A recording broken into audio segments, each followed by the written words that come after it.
நான் பார்மசி முடிச்சிருக்கேன், நர்சிங் படிச்சிருக்கேன். ஆனா எனக்கு ஒரு பிரச்சனைன்னு வந்துச்சு. உடம்புல கண்ணுல நீர் மாதிரி கோத்துருச்சு அப்படின்னு இருந்துச்சு. நாங்க ஃபர்ஸ்ட் சாதாரண பிரச்சனை தான் நினைச்சோம்.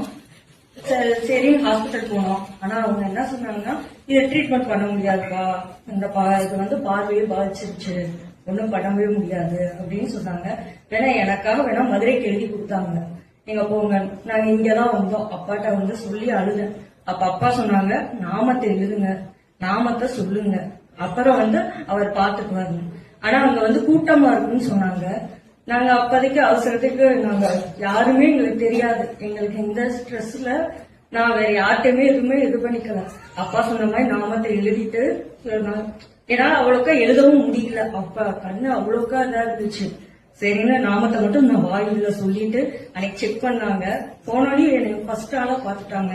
பாத்துட்டு அவங்க என்னை நல்லா இது பண்ணாங்க. ஆனா எனக்காக சொன்னாங்க, நீங்க டேப்லெட் வருஷம் ஃபுல்லா சாப்பிடுற மாதிரி இருக்கும், நீங்க பாருங்க அப்படிங்கிற மாதிரி சொன்னாங்க. ஆனா அதுக்கு அடுத்து பாத்தாங்கன்னா அவங்க சொல்லிட்டாங்க, திருப்பி நான் ட்ரீட்மெண்ட் போயிட்டே இருந்தேன். இப்ப ரீசெண்டா நவம்பர் மாசம் என்ன சொன்னாங்கன்னா, நீங்க டேப்லெட் சாப்பிட தேவையில்ல, கண்ணில் அது எல்லாமே சரியாயிடுச்சு, கண்ணு ரொம்ப நல்லா சொன்னாங்க. அது எனக்கு நடந்துச்சு. எல்லாரும் நம்பிக்கையா சொல்லுங்க, கண்டிப்பா அது நடக்கும். 1 கிராம் சொல்லுங்க, 20 கிராம் சொல்லுங்க.